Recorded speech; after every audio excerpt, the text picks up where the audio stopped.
So, Scuttlebutt 4.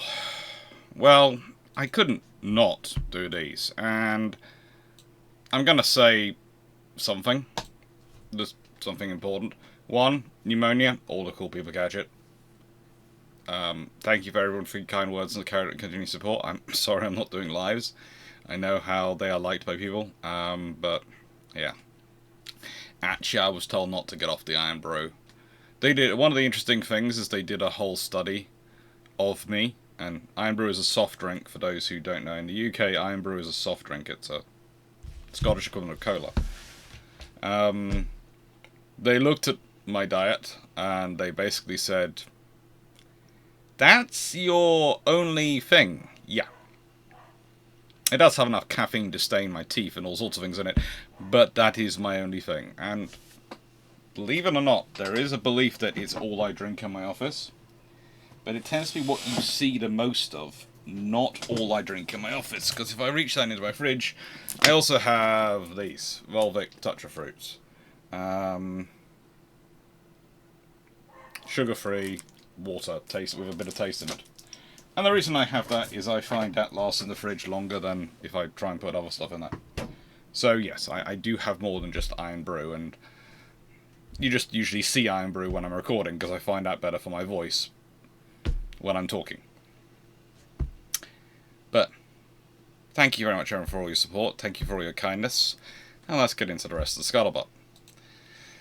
So for those who don't know, Scuttlebutt is when I respond to comments. And I do a comment response videos on the key ships, usually over Christmas period. They become the everyday. There's a comment response on the key ships, the key aircraft, those things, and I'll go through the entire comments on a video, and I'll talk about all of them. But for the rest of the videos, what I do is I combine them together into Scuttlebutt. And, well, I've decided something. Now, normally what I do when I see a comment that I want to respond to in the Scuttlebutt, I just do a comment beneath it saying Scuttlebutt 4 or what a 3 or whatever the next Scuttlebutt is. So when I'm doing I can do a search on my comments and just put Scuttlebutt, whatever number the next one is, and I can find it very quickly. So far, one person seems to have figured out, although they only use it to say thank you for doing Scuttlebutts, that that's what I'm doing to hunt down the comments I'm responding to.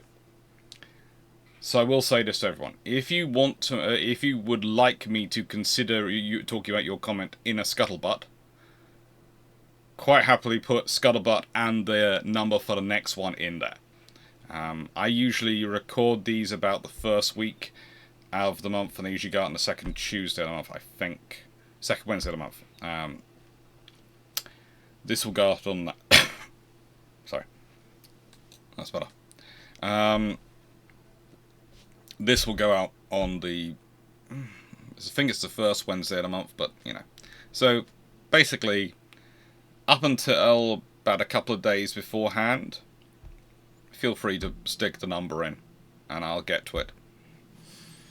And actually, this one, I'm recording something with comments which were from yesterday. Because, well, I can at this time because I'm doing such a reduced load because of pneumonia. So, there are some interesting discussions on letter designations. And this one came in, and I was looking at it and going, that's a cool discussion.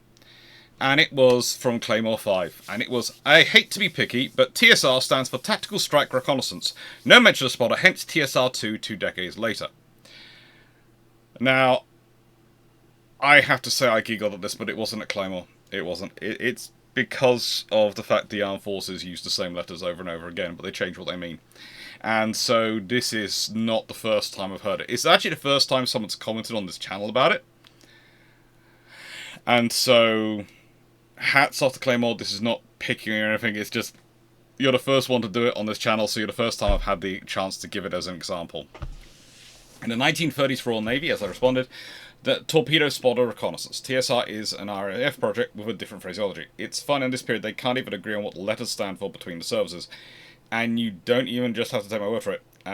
Here's the link to the Navy Wing, the site, and all their things. And Claymore hats off to them, they responded, "Thank you for clarifying the point. Both aircraft were in their very different ways exceptional. The fact that the Fairey was able to design an aircraft with such capability, indeed longevity, given it saw off its in-house successor, the Albacore, and was still operating when Barracudas and Avengers were also in the fleet, speaks volumes given the space had changed aircraft design that you've alluded to in the piece." Yeah, it's an interesting scenario. The Swordfish was built for reliability. And again, I have to, the Swordfish is built for reliability and ease of maintenance, and that's one of the reasons why it lasts as long as it does. It's able to carry a large load, it's very reliable, it's very easy to maintain, it's very easy to fly, it's very easy to operate. These things all mean that it's a force multiplier in some ways, because especially when you use it for second line roles, you can get by with less personnel, or rather less experienced personnel, than you can for other types they're operating at a time. Now, what I will add in about this is about the letter designations.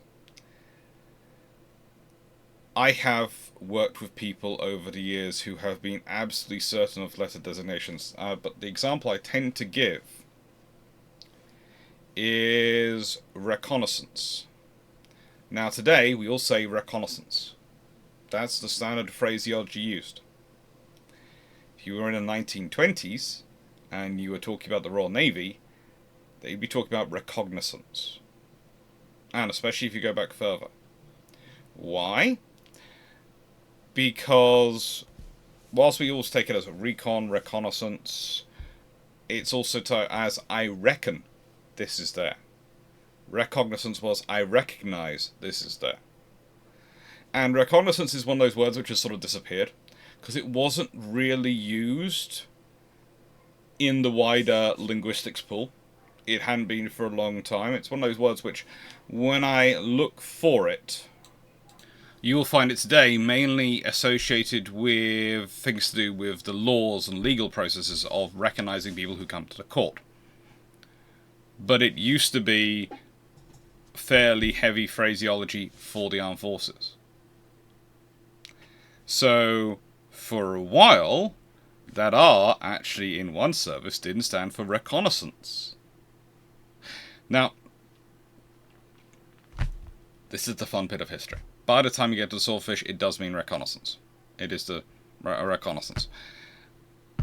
But that's because the Royal Navy is trying to standardize some of its linguistics with the Army and the Air Force. But the Navy's linguistics had standardized a long time before that, because you find reconnaissance gets spoken of a lot earlier. But it can also be interlaced with reconnaissance, because the Royal Navy has both words in use. Why? Because reconnaissance, if you tell your I have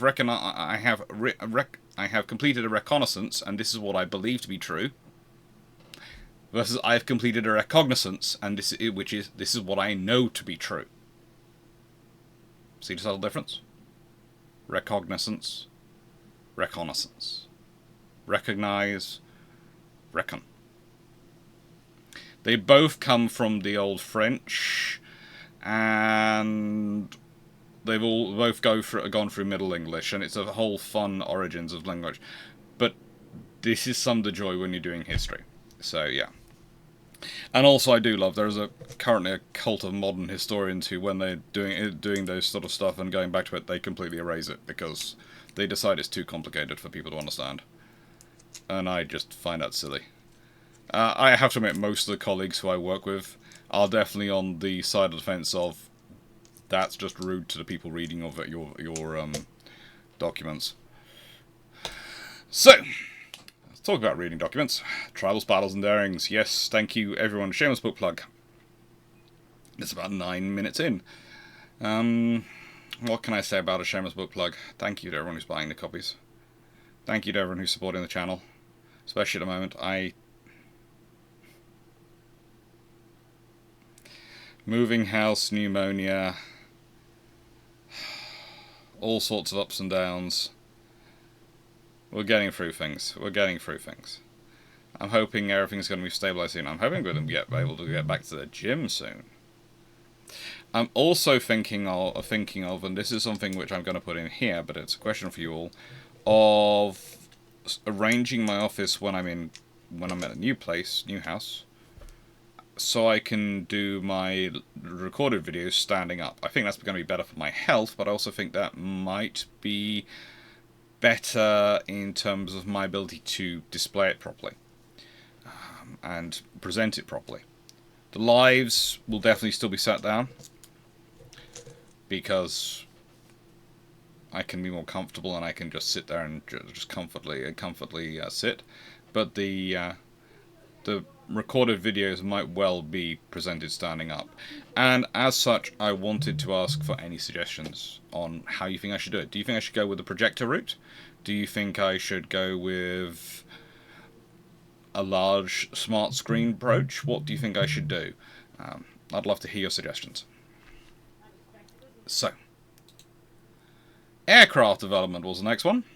And this was an interesting question to come up. This is about the Swedish 1930s torpedo bomber strategy.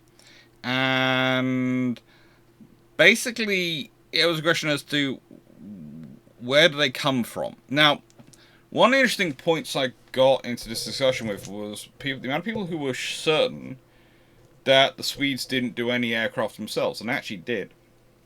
And the reason you can tell this is they actually produce variants which the Italians never have. They use engines, they do all sorts of things, they muck around with them.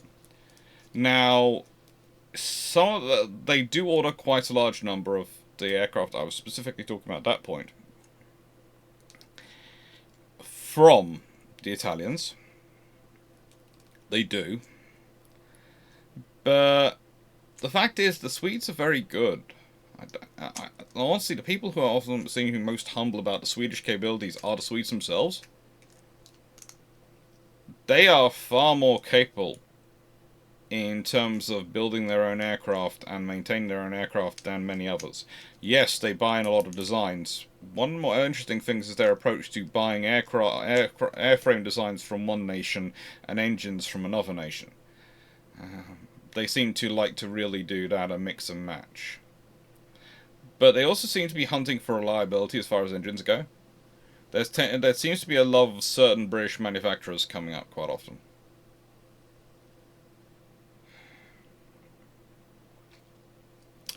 But yes, there is a lot of congruent development and convergent development.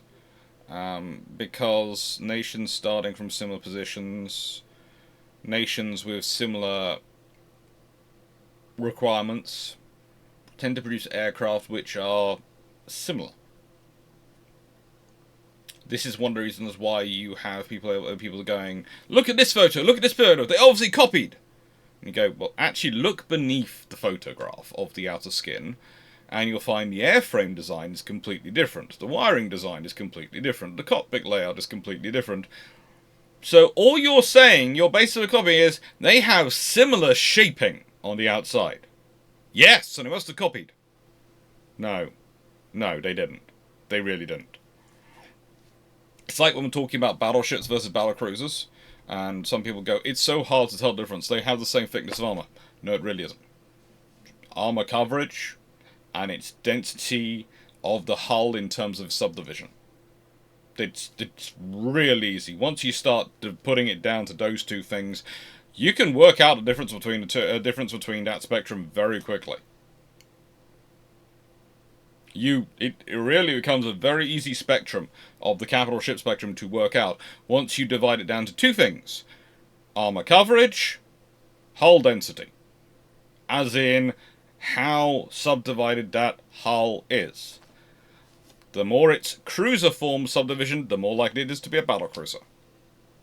And also, that affects how much coverage they can put with the armor.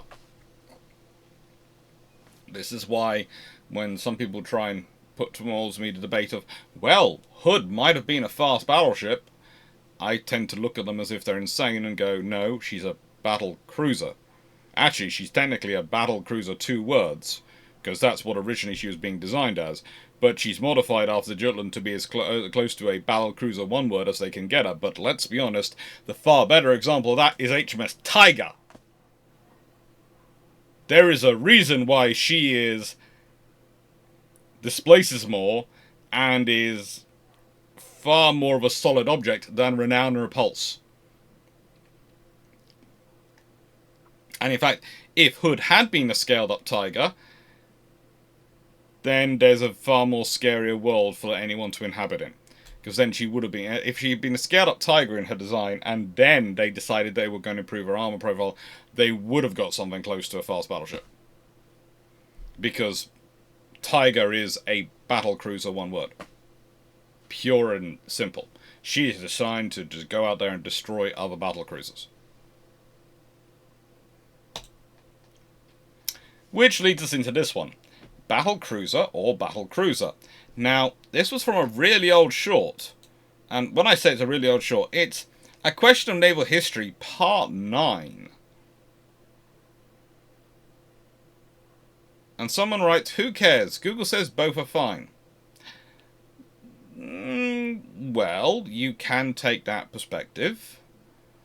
But you can also take the perspective that paracetamol and aspirin are both forms of mild painkiller you can get over the counter. But some people are allergic to one and some people are allergic to the other. So it tends to be good to be correct about getting it. That's a bit harsh. But it's a fairly decent joke. The reason I'm saying that is, if you're ordering a battle cruiser, you're getting something very different than a battle cruiser. One is designed as the ultimate commerce protection and disruption tool. It's designed for economic warfare.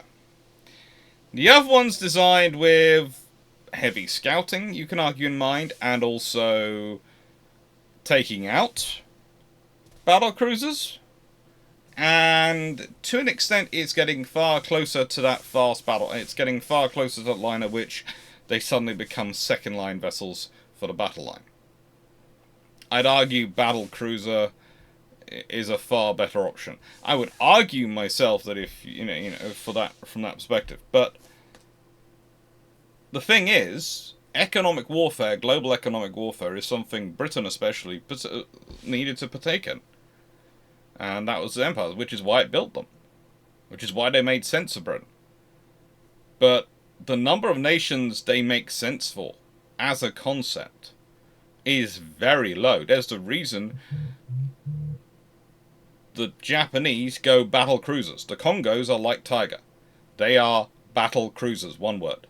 They are designed to kill other battle cruisers and to an extent be second-line battleships. At least survive in a line long enough for their dreadnoughts to have a chance of finishing off their opponents and move on to what the battle cruisers were fighting. Because the Japanese are shameless about that. The only ones who get this wrong, I would argue, for them as a strategic level are the Germans.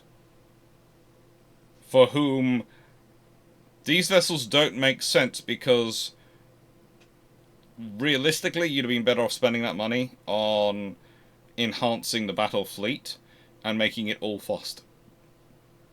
Trying to get into some sort of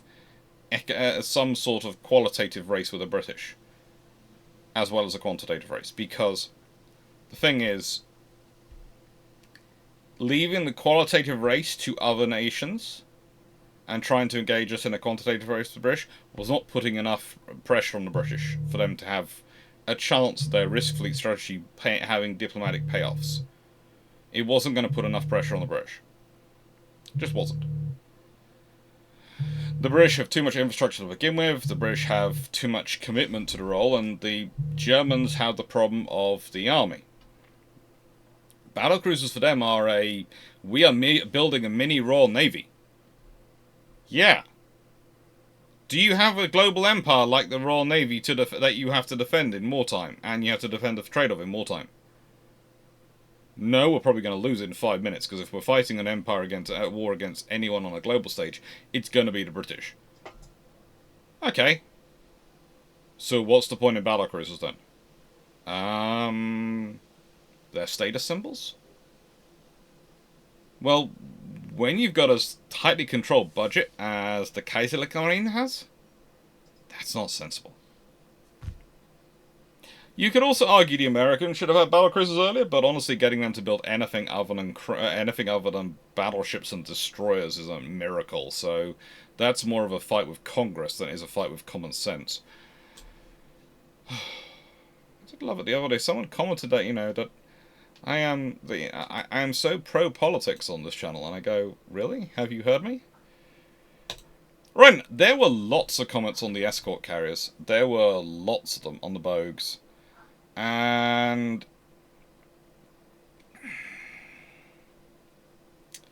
yeah, it was interesting. The Bogue and Ruler class were interesting. Some discussions. One of the questions that came up was, where did I get my account from Dasher from? Well, I've been reading books on and off for years about it, and as I said, I codified it with the fact that I haven't, I feel, done enough in-depth research to write an account of it myself. But I've been touching on articles, I've gone to archives where the information is held and looked at it because it interests me. And honestly, the Dasher account, there are always sort of things which didn't ring true, and there's such a mess around it.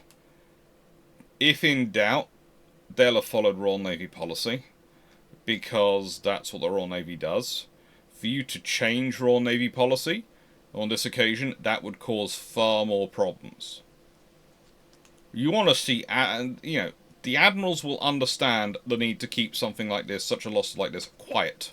Fine. Desecrating bodies or doing anything which doesn't follow Royal Navy criteria in terms of burial of crew or treatment of dead, that's going to get resignations even in wartime and a stink.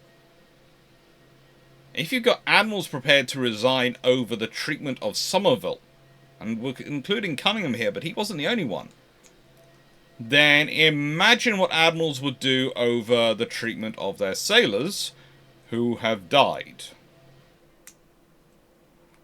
You're talking a group of personnel for whom honour and duty and respect are not just words bandied around as, I don't know, for cachet. These are watchwords they live their lives by.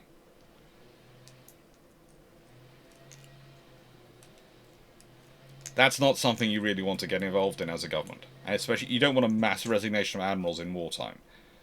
So that is why whenever I hear different accounts, and I have different accounts to pick from, if I have accounts which seem to show them following Navy policy, and I look at the other information I can find about it, I'll go with the Navy policy one. I will mention the other accounts, I'll say they exist, but I'll say, well, I think they could be interpreting, or whatever, because if they can be interpreting, because sometimes people are just looking at stuff, and they just see stuff. And as anyone who's ever walked by a naval yard with someone who really doesn't know what they're talking about, they can get confused. For example, one of my best friends, who is really anti-war, but we are very good friends because we've been friends since university, took her to Portsmouth Historic Dockyard once. I was on a field trip anyway, needed some extra adult to me because I was taking a load of university students, and it was going to be only me as the only lecturer going on, so I basically said to my friends, will you come along as backup? They're all over 18, it's fine, but the lecturers who are supposed to be coming are unwell, so I know you're not doing anything today. And literally within 3 minutes of walking into the dockyard, pointed at a minesweeper and said, that looks like a very small battleship. Please tell me you're joking. That's what Navy warships are. They're all battleships, aren't they? You doing this to wind me up, or you did? No, honestly, thought battleship and warship were synonymous. That ended up being a fun day. Basically, I had to divide the students up into groups and gave one group to her with the instructions that they were to teach her about naval warfare. They had a great time. I had to buy her dinner and all her food and drinks that evening as an apology, because apparently She felt she was being treated like a small child.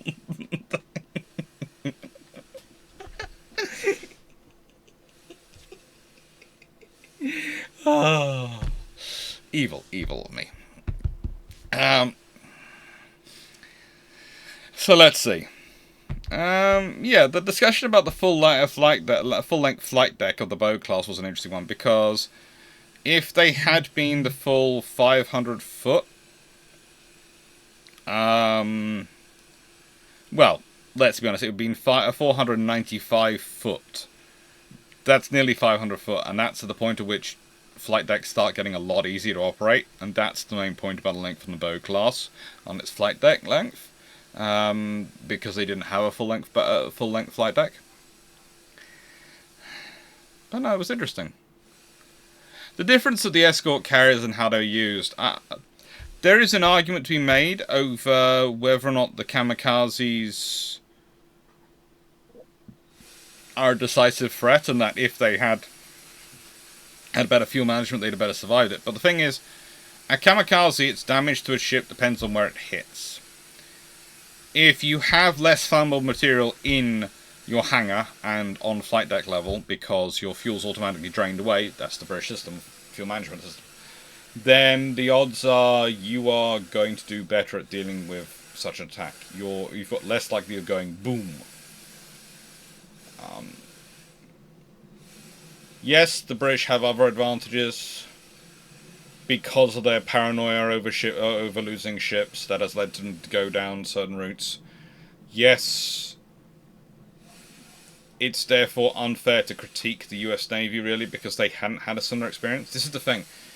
The US Navy is probably, to this day now, one of the best navies in the world for damage control, and also one of the best navies probably at designing into their ships survivability. However, that is a legacy of World War II. The British survivability and damage control experience, which is evident throughout World War II, is a legacy of World War I. It's a legacy of the trauma they went through then. You see what I mean? Navies learn a lot through trauma, and that trauma, the trouble is if the lessons of that trauma start to wear off, if they start to forget them, that's when they can get into trouble. For the Royal Navy, the Falklands War in 1982 was a major watershed moment. You have seen a big step change in the design of ships since then. I know this because not only my dad, but other naval architects who were involved in naval construction from that point onwards really noticed the change in the language the naval personnel were using when talking to them. Really noticing a difference in the language of the civil servants, and even the politicians were talking to them when they were designing ships and how they would justify things. Things which had previously been, oh, maybe we can reduce spending on that because, suddenly became essential items. And the ships are better for it. Do I wish they'd done something better with the power packs of Type 45s? Yes. But life happens. Now.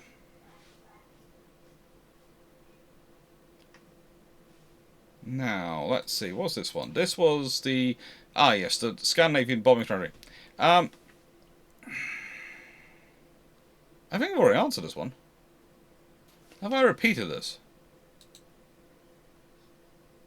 Yes, I have. Sorry, this is the trouble with putting this together when I was coughing. Okay, that was the one from earlier. Okay, so this is hull design. Dr. Clarke, have the highest respect for your content. Agree with most of the time, but regarding the not changing the hull form looking lizards and still achieving 20 knots, as far as I'm concerned, the hull form was adapted from Iron Duke and needed a massive 75,000 shaft horsepower for a very poor 24 knots. Rodney and Nelson did virtually 24 knots on 46,000 shaft horsepower. Green Lizards with a new boiler refit achieved 80,000 shaft horsepower and still only 24 knots. The ships did not be able to achieve 20 knots of the same length beam ratio and hull form, and retained the same armour and 8x15-inch guns. Sorry, had a coughing fit come on, so had to end it there, and now back.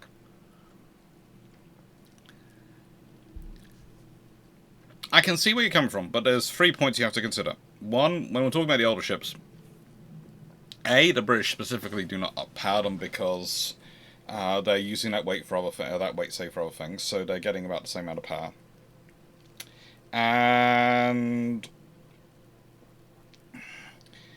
B, they're also a lot older, the hulls, by that point. So whilst they are strengthening them as much as they can, you are dealing with hulls which are, let's be honest, 30 years old? 30 years old, roughly. Hard service, they've already been through a world war. There's a limit to what you can do about them, do with them. There's a limit to how much you can get out of them, no matter how good they were at the time. Now, I can see where you're coming from, but actually, hull design-wise, they are very different. They are sloped and shaped incredibly differently, and having seen the wooden template models and various other things, yes, I will tell you that they are different. They did a lot of testing in National Physical Laboratory, they did a lot of testing in various tanks around the country to change and work on hull form. The basic problem you have with the Queen Elizabeths is the efficiency of their boilers. Okay? So they tried to get the maximum pressure they could out of conventional tube boilers. Not small tube boilers, conventional tube boilers. Let's use that phrase to describe them. And it didn't really work. It produced boilers which were honestly inefficient. So yes, you get 80,000 shaft, or you get 75,000 shaft horsepower. And that gives you 24 knots. And I do agree that's an interesting scenario, but that's also a scenario where those boilers are working at pretty much as close to maximum capacity as they can be. Because they are not efficient. They're really not efficient. That's life, though.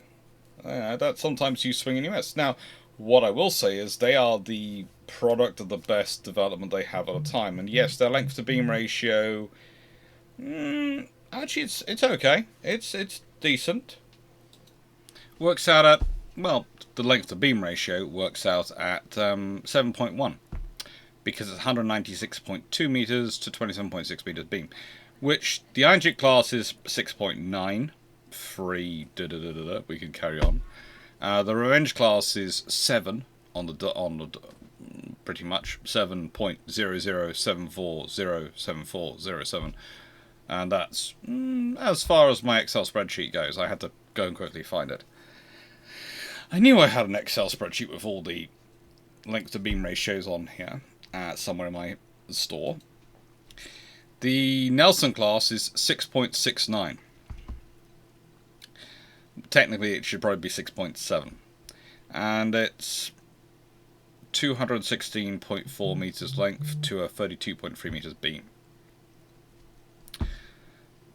Tiger, HMS Tiger, this is a battlecruiser, 214.6 meters to 27.6, is a 7.775, so probably a 7.8 ratio. And Renown class, well, that's 242 to 27.5 meter beam, so that's an 8.8. Why am I going through listing all these out? Because yes, beam matters. And yes, length to beam ratio does matter. And yes, it's a big thing. Hull shaping also comes into it. I think with the Queen Elizabeth class, they are 7 meters longer than the Revenge and 6.3 meters longer than the Iron Dukes. They have a very slightly beamier than the Iron Dukes, but it's only, what, 20 centimeters? The Revenge class, mind you, are 40 centimeters thinner than the Iron Dukes. I.e., 40 centimeters, what's that? 16 inches? Roughly? 20 centimeters is 8 inches.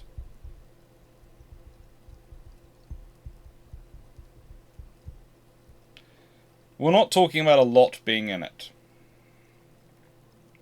Now, I think if you'd had more efficient boilers, and they would have given you more power in the first place, I do think the Queen Elizabeth would have been faster. I think they would have been definitely 25 knot ships. I think, as I've said, I've often put forward the case, I reckon they could have been 28 knot ships. And they are designed with a hull form which was expected to be able to get up to 28 knots. there were compromises though made during construction. But again, the hull form was tested through and designed and could get to 28 knots with enough power, if the engines and turbines are operating in the way they're supposed to. But realistically, they had turbines which were designed for higher pressure boilers than what they achieved. That is a small issue, I would say, with the Queen Elizabeths. I would say functionally the turbines being fitted in them are designed for small tube boilers, although they aren't officially designed for small tube boilers, because they are turbines looking for the sort of steam pressure that you're not going to get out of regular regular boilers unless they are functioning at a very high capacity, which is one of the reasons why the Queen Elizabeth class always look a bit weird. But that's getting into a whole level of engineering which is beyond what I usually go to in my channel, because honestly, whilst it's nice to have this chance to have this conversation, Peter, and it really is nice to, I'm presuming it's because your name's Pete Friss on here. I'm considering it's Peter Friss. I'm presuming it is. I hope I'm not being too rude and assume that. Honestly, usually I'm moving on quickly before I can get to that sort of level. The interesting thing again is the new boiler refit, because one of the points to remember, and this shows you the improvement of boiler efficiency over time, is that the Nelson class are fitted with 8 Admiralty free drum boilers. And from that, they get 45,000 shaft horsepower. Officially. HMS Warspite is fitted with 6 Admiralty free drum boilers in her 1937 refit, and she gets 72,000 shaft horsepower officially from them.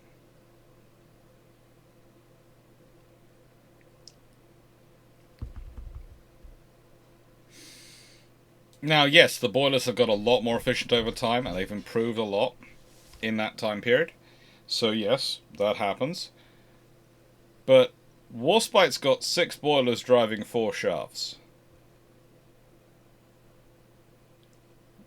The Nelrods have 8 boilers driving 2 shafts.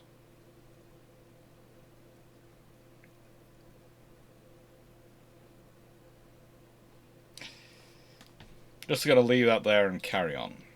So, I think this is our final topic for today. Ah yes, debating the question. So, not a coughing fit, but this was interesting. This is interesting because I get this on a lot of these videos, and I want to say 2 things. I start off by saying 2 things. One, Starlade, you're very polite. You're very. I enjoyed your reading comments. This is in no way can anyone take that. Please take this as a critique of Starlade. Okay. Secondly, I'm going to say some things here which are general things about questions like this. Again, I don't want them to be taken as a critique of Starlade. I have picked out Starlade because, honestly, it's a good example, but also it's a polite and well thought out and well written example. So, please note, some of the comments are probably going to be aimed at the examples which I don't bother responding to. Because as a rule, when I get topics like this and discussions like this on the, especially alternate history videos, they come into 3 categories. One, they are people just trying to show off how smart they are, in which case they're kind of like the person in the academic conference who gives puts their hand up for a question and then gives you a 3-minute diatribe about their own research, or where they went to, where they went for tea on last weekend. It really just has no purpose, and I just don't bother engaging with it. Apart from if I am the panel chair, in which case I usually go something along the lines of time. I have been known to produce an egg timer, switch it over and go, that's 60 seconds. If you cannot ask your question in 60 seconds, you're not getting any longer. The second group are the group who I would argue are pretty much just trying to be trollish, because they are ones who tend to put in so many rude words it gets blocked by the filter. They always accuse me, but I'm quite honest. On this channel, my little cousin's watch. And yeah, so I try and keep things fairly neat. I do make jokes, as I did in the video we're talking about the full modernization one, about Mussolini, a Fat Boy Fun Boy, less improved World War II edition. Definitely not an improvement on Fat Boy Fun Boy the First, Henry VIII. The true original Fat Boy Fun Boy and the fattest and the funnest boy there ever has been. And Mustache Man, aka Hitler, needing microscopes to find certain things, but, you know, that's just me being polite about them, honestly. You should hear what I say about politicians when I'm not on a camera talking that might be seen by my cousins. And then there is, and what I sometimes say to their faces.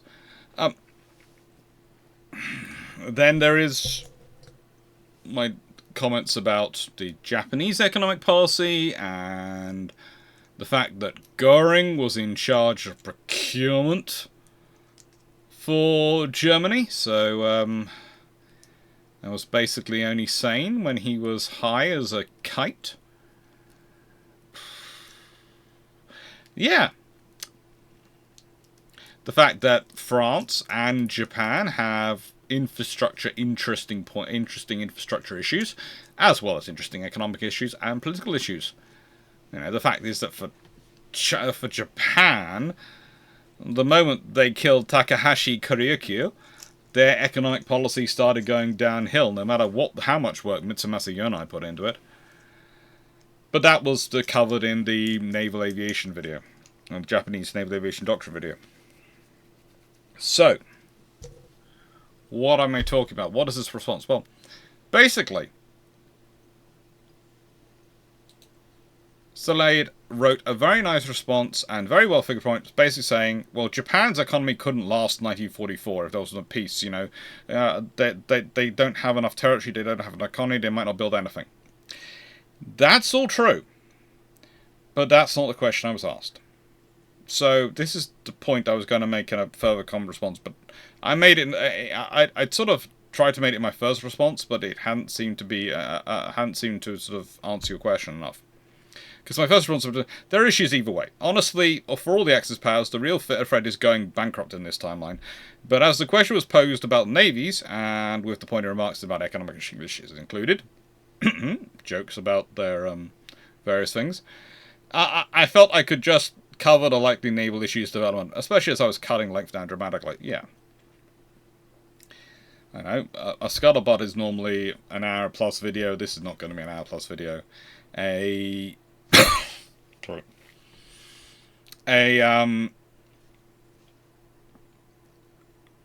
having a full coughing fit. Okay, I'm going to leave this one in. Because otherwise I will keep having coughing fits and never get through it all. These videos are cut down to roughly 90 minutes. They're recorded over days, but they are very much abridged versions of what I would like to have done. But the reality is, yeah, the economics are bad, and they might not produce anything because of the economics, but that wasn't the question. The question was about modernization of the fleets. What's going to happen? So the assumption, therefore, is that there is peace for those until 1944, and that they can afford it. That's the basic assumption, because if I don't make those assumptions, I can cop out by just saying they couldn't afford it, it wouldn't happen. And that's fine, but that's not really answering the question, and that's not a video, is it? That's me going, ha ha ha. You know, that's the equivalent of the, there's a mythical paper, a thing in the UK where someone is asked a question about something. Let's say it's, what was the reason behind the development of dreadnoughts? And they write a one-word answer, war. And they hand it in and they get full marks. That never happened. No one's going to give you that. If you're asked a question, you answer the question. To give an example, this one. If, at the end of this point, I ask the question of, what happens if World War One holds off for 5 years? It could do. Economically, they're all trading or working together. It's a far less fractal situation than World War Two, run up to World War Two in 1937, 38, 39. In many, many ways. You can argue the case, well, okay, Austro-Hungary collapses because of internal pressures. You could argue the case that Russia grows exponentially. You can argue a lot of cases because that's what happens, but what I'm asking for is the navies. What do you think of navies? So, if you're talking about the navies, you are not just looking that way. You have to presume things continue on as they are.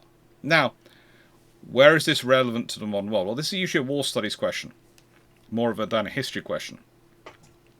But we tend to use historical context to work it out, because the question we phrased then, you are part of the future fleet team, advising the Third Sea Lord in 1937 and working with the Third Sea Lord. You have to project what are the likely constructions of enemy ships in the systems over the next 10 years based on the information intelligence you received. You are post Second London Naval History and Second London Naval Conference, going out of being moribund. Okay.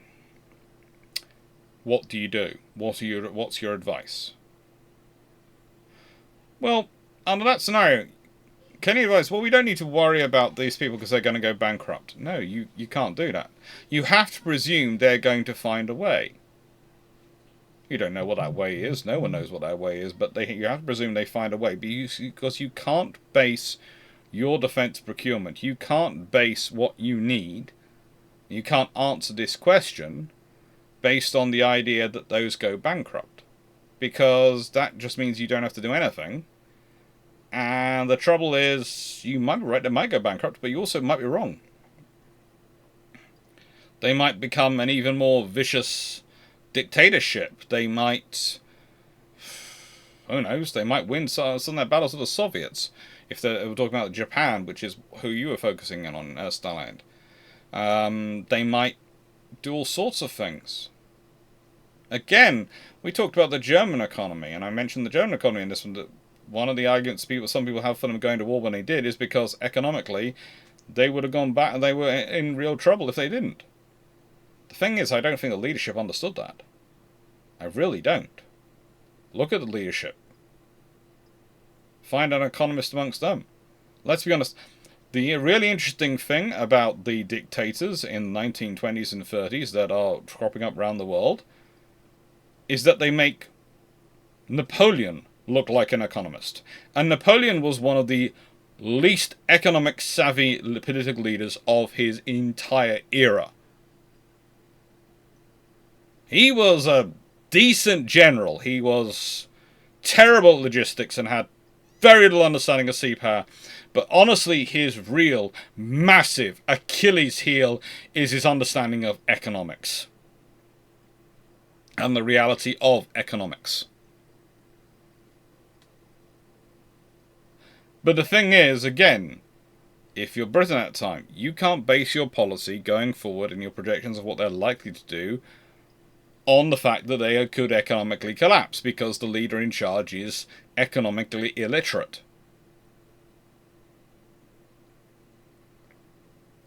And in turn, when I'm given a patron question, and it's patron questions are suggested by patrons and are voted for by patrons, and the winners are what get produced, I'm answering that question.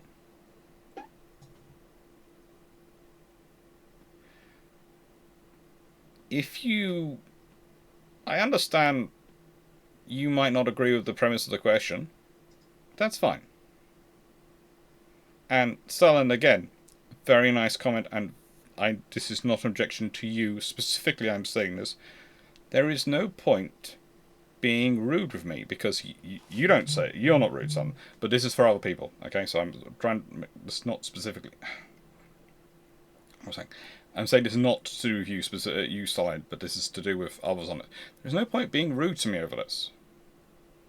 And please don't be rude about the patrons. If you want different questions, if you want other questions to be asked, if you don't like the way questions are phrased, then the easy answer is to become a patron, suggest your own questions, and vote as well. There is a vote currently live now with 20 options for September. There will be a vote live when that's over for suggestions live for October, and then that, because usually I try and run it at 2 months in advance, so I have time to research these days. So please, that's the better option. And thank you for all your support, and thank you for commenting. And as I said, Stalade, thank you for your comment. You were a very polite one of these, which is why I've picked you out. Okay, I really don't, you know. I can understand why you're finding it so annoying, because, again, the whole way through, I'm mentally, when I'm recording this video, or writing this video, I'm going, yeah, they're all going to go bankrupt. They would all go bankrupt. Seriously, they'd all go bankrupt. But there will be, like, 2 economies still okay at the end of this. There'd also be the French economy being the French economy at that point. But, you know, out of those major powers, it's not good. Economically, it's not good. Dictatorships are very good at appearing strong. There's a difference if they're actually strong. Especially economically. Because it tends to be the decisions are not made for the best of the economy, but are made for the best of the politics. The more political control the governments exercise over economics, the worse it can get, usually. There does need to always be a measure of political control over economics. There always needs to be. Because you can get into issues with it. You need to have ways to make sure things are paid for. Infrastructure. I would argue healthcare and education are fairly important things which need to be paid for as well. And I would argue the reason they need to be paid for and need to be sorted out like that is that it gives you a stronger basis to move from as a nation. If everyone has a good standing health care-wise and education-wise, it makes the nation as a whole stronger. But that's my personal view. But so that's the thing. You do need a certain level of political interference in economics, but too much. When it becomes not about maintaining a balance within the nation, but more about pushing forward an ideology, that's when you have a problem. Anyway, that's starting to move into political sermonizing, and that's not what this is about. The point is, some very nice comments. I agree with you, but that wasn't the question I was asked, so that wasn't the question. That wasn't what I was going to say, was I? I was asked about modernization of the fleet, so I was talking about the modernization. Hope you enjoyed the video other than that, although it does seem to have worked you up a bit. And to the people who are rude, and therefore whose comments never get through, as I remind everyone, this channel is for my little cousins watch this channel, and they read the comments. And so I have the filters set. I don't block you, but YouTube blocks you. And the thing about it is, YouTube doesn't even ask me, and doesn't even hold some for review. If you have enough in there, it doesn't even bother holding them for review. I don't even get a chance to go read them. They're just gone. Sometimes I have held for review ones, which just have a few bits in, or have some things in them which are a bit weird, and I just go, I usually click through most of them, and just let them through. If they have full-blown swearing sentences, they're not getting through. Again, little cousins. And more importantly, their parents are my cousins, bigger cousins, who I know can hit correctly because I taught them how to hit. in some of their cases. And the rest were taught to hit. Quite a lot of rest were taught to hit by my mother. In which case, I am the only boy in 40. I am outnumbered, I'm surrounded, and I don't hit back. So all I'm left with is running. At the moment, I have pneumonia. I'm not going to run that fast. So no, I am not running that risk. I am not.